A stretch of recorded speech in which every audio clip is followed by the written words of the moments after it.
Friends, welcome to KSN Tamil சமையல். இன்றைக்கி நம்ம ரெசிப்பியில் கேரட் ரைஸு குக்கர்லேயே செய்ய போகிறோம்.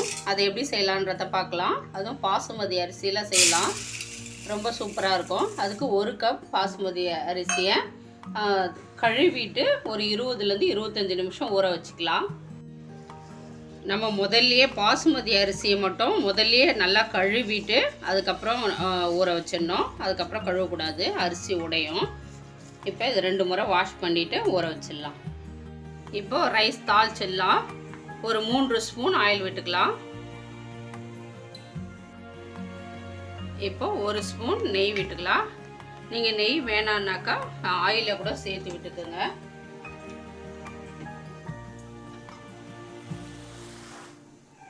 இப்போ இதெல்லாம் ஒரு 1/2 ஸ்பூன் சீரகம், ஒரு 3 கிராம்பு, 2 பட்டை, ஒரு பிரியாணி இலை, அதை சேர்த்துடலாம்.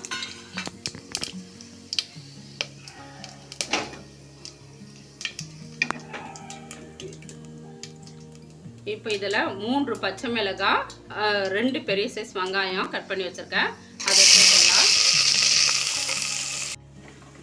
இப்போ வெங்காயம் நல்லா ஒரு கண்ணாடி பதத்துக்கு வதங்கின உடனே சும்மா கொஞ்சமாக புதினா சேர்த்துக்கலாம். இருந்தால் சேர்த்துக்கோங்க, அப்படி இல்லைனாக்கா நீங்கள் கருவேப்பிலையே சேர்த்துக்கலாம். இப்போ இதில் ஒரே ஒரு தக்காளி நீல வாக்கில் கட் பண்ணி வச்சுருக்கேன், அதை சேர்த்துடலாம்.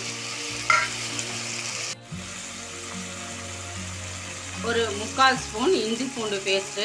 நீங்கள் பூண்டை மட்டும் தட்டி கூட சேர்த்துக்கலாம். நான் பேஸ்ட்டாக இருக்கிறதால சேர்த்துக்கிறேன். கொஞ்சம் இது நல்லா வதங்கட்டும். நல்லா கொஞ்சம் பச்சை வாசனை போனால் போதும். ரொம்ப தக்காளிலாம் குழையணும்னு அவசியம் இல்லை. சும்மா காரத்துக்கு சில்லி ஃப்ளேக்ஸு, வரமிளகாய் அரைச்சி வச்சுருக்கேன் மிக்சியில், அதை ஒரு 1/2 ஸ்பூன் போடுறேன். உங்களுக்கு காரம் வேணான்னா பச்சை மிளகாவோடையே விட்டுடலாம்.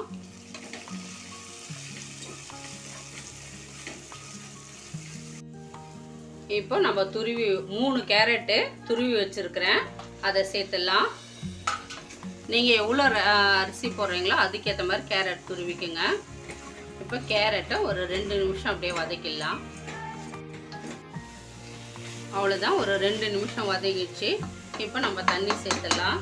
இப்போ நம்ம எந்த கப்பில் அரிசி எடுத்தோமோ அதே கப்பில் தண்ணி அளந்துக்கலாம். பாசுமதி அரிசின்றதால 1.5 கப் சேர்த்துடலாம்.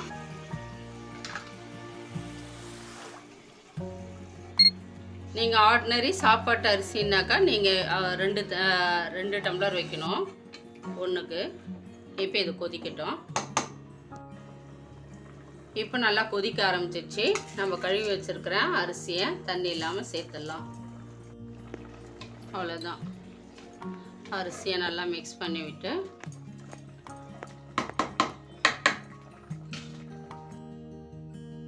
தேவையான அளவு உப்பு சேர்த்துடலாம். ஒரு 3 ட்ராப் லெமன் விட்டுக்கலாம், நிறைய விட வேணாம். இப்போ மூடி போட்டு ஒரு விசில் விட்டுக்கலாம். ஒரு விசில் விட்டுட்டு நல்லா ஸ்டீம் அடங்கின உடனே திறந்து பார்க்கலாம். இப்போ ஸ்டவ் ஆஃப் பண்ணிவிட்டு ஏர்லாம் ரிலீஸ் ஆகிடுச்சு. இப்போ திறந்து பார்க்கலாம். சூப்பராக ரெடி ஆயிடுச்சு.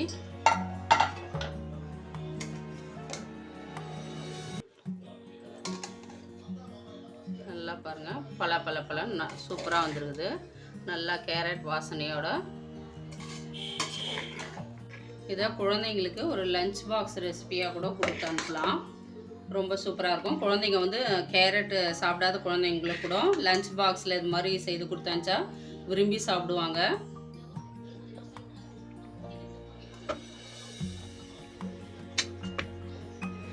இந்த வீடியோ உங்களுக்கு பிடிச்சிருக்குன்னு நினைக்கிறேன். பிடிச்சிருந்தாக்கா லைக் பண்ணுங்கள். நம்ம சேனலை மறக்காமல் சப்ஸ்கிரைப் பண்ணிக்கோங்க ஃப்ரெண்ட்ஸ்.